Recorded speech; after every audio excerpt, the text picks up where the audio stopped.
आंदोलन का समर्थन करते हैं और उम्मीद करते हैं कि परिणाम हमारे पक्ष में होगा। बस हमें जो साक्ष्य हैं वो साक्ष्य हमें सौंपा जाए, निसंदेह हम लोग मुखर होकर इस आंदोलन में कूदेंगे। एक बार विधायक रिलेशन कर सब कर नहीं हालो तो तोर सरकार आयल बात की तो यहाँ फिर से जांच कर दें। देखिए, स्पष्ट है कि जो भी गलत कार्य हुए हैं पूर्ववर्ती सरकारों में उनकी जांच पुनः कराई जाएगी, पारदर्शिता के साथ जांच कराई जाएगी और निष्पक्ष और स्वतंत्र होकर तमाम ऐसी परीक्षाएं जो संशय के घेरे में हैं उनकी जांच कराई जाएगी। Thank you.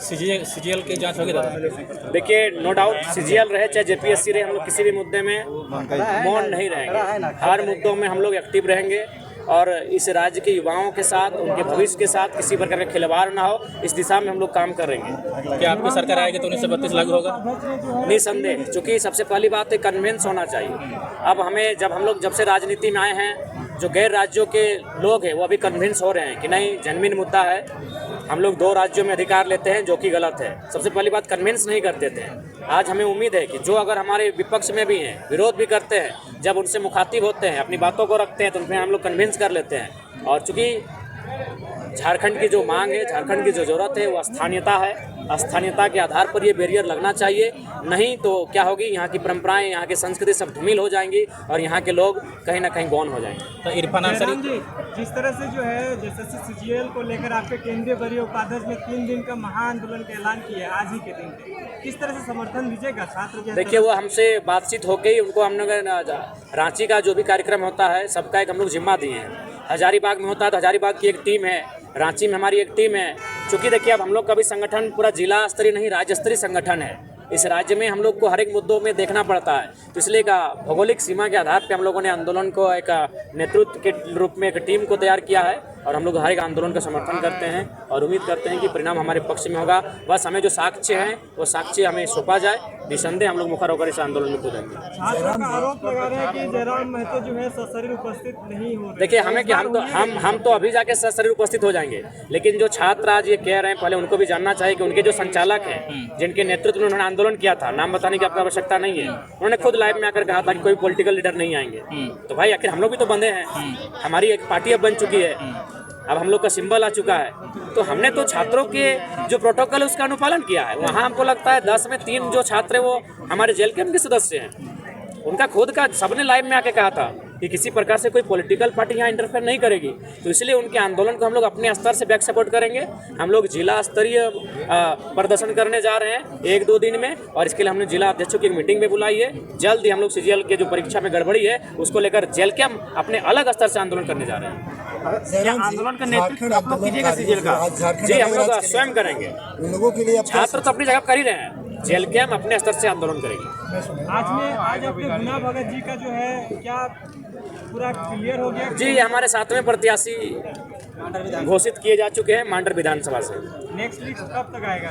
नेक्स्ट लिस्ट देखिए जब फ्री होंगे आ जाएगा। हम लोग अभी रांची से फिर घर जाना है, गाड़ी में सफ़र, खाना पीना गाड़ी में, तो जब रुकेंगे थोड़ा शांत रहेंगे, कलम चलाएंगे और लिस्ट जारी हो जाएगी। जयराम जी, झारखंड अलग अलग राज्य के लिए आंदोलनकारियों ने अपनी खून और बलिदान और जेल गए, उनके बारे में आप अगर सत्ता में आते हैं तो क्या? देखिए, सबसे पहली बात, मैं खुद एक आंदोलनकारी का बेटा हूं और मेरी माँ को भी आश्रित का पेंशन मिलता है। मेरे पिताजी का जो केस हुआ था, मेरे पिताजी जो जेल खट के आए हैं, उसी रिकॉर्ड के आधार पर मेरी माँ को 3000 पेंशन मिलता है। तो नो डाउट मैं आंदोलनकारी परिवार से आता हूँ और मैंने भी आंदोलन को तो देखा नहीं है, चूँकि मेरे पिताजी का जब मृत्यु हुआ था मैं 1.5 साल, 2.25 साल का था, लेकिन अपनी माँ से किस्सों को सुना है, अपने गांव वालों से किस्सों को सुना है, अपने पिताजी के दोस्तों से उनके किस्सों को सुना है, अपनी बूढ़ी दादी से उनके किस्से को सुनता हूँ। तो लिहाजा आंदोलनकारियों के लिए सम्मान होगा। और ये भीख जो 3000 रुपये जो हमें लगता है भीख के रूप में दिया जा रहा है, जिन्होंने राज्य को अलग किया, जिन्होंने अपने परिवार को गंवा दिया, जिन्होंने अपने बच्चों को मतलब सुख सुविधा से वंचित कर दिया, ऐसे में हमें लगता है उस परिवार को भीख नहीं सम्मान मिलना चाहिए। हम लोग सम्मान की दिशा में काम करेंगे। जयराम जी, ये अनुसूचित क्षेत्र है हम लोग का, रांची, गुमला, लोहरदगा, सिमडेगा, ये सारा इलाका, यहाँ ओबीसी का आरक्षण 0 कर दिया गया है। ओबीसी यहाँ मूलवासी के रूप में बहुत सारे हैं जिनकी आबादी है और उनकी जो आरक्षण है वो 0 कर देने से यहाँ के बच्चे बिल्कुल यहाँ के बच्चों का हक मारा जा रहा है।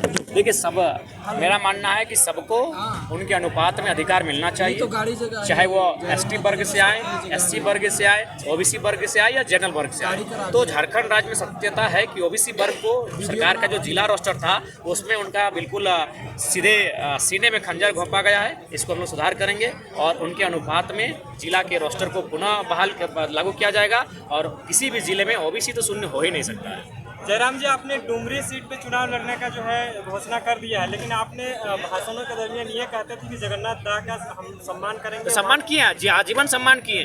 क्या बिरसा भगवान के जो नाती पोता चुनाव लड़ रहे हैं? क्या तिलका मांझी के नाती पोता चुनाव लड़ रहे हैं?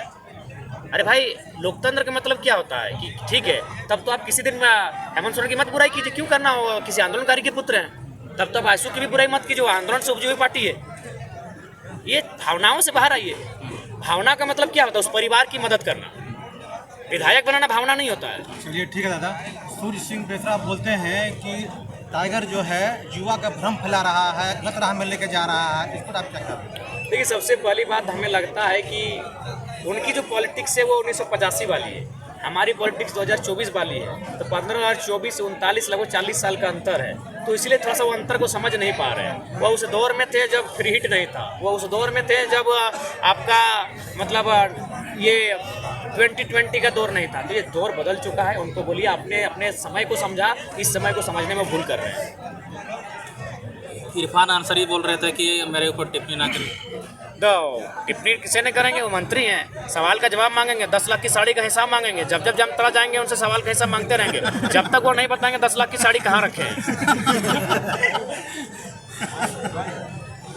ऐसे भी इरफान अंसारी जी दिल के बहुत स्वच्छ है। हालांकि सरकार में जब आए हैं तो मलाई वो भी मार रहे हैं, घोटालेबाजी वो भी कर रहे हैं। इसीलिए हमें लगता है वो डॉक्टर ठीक थे, नेता बन के अपने आप को थोड़ा डिस्टर्ब कर लिए। बोल रहे थे कि साला हमको भी नहीं छोड़ा।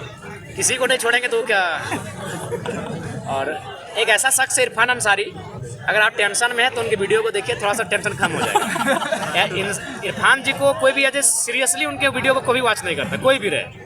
जो भी उनको वॉच करते हैं अपने फ्रस्ट्रेशन को, अपने मतलब जो उदासी हताशा छाती है उसको दूर करने के लिए बड़े अच्छा बातों को रखते हैं।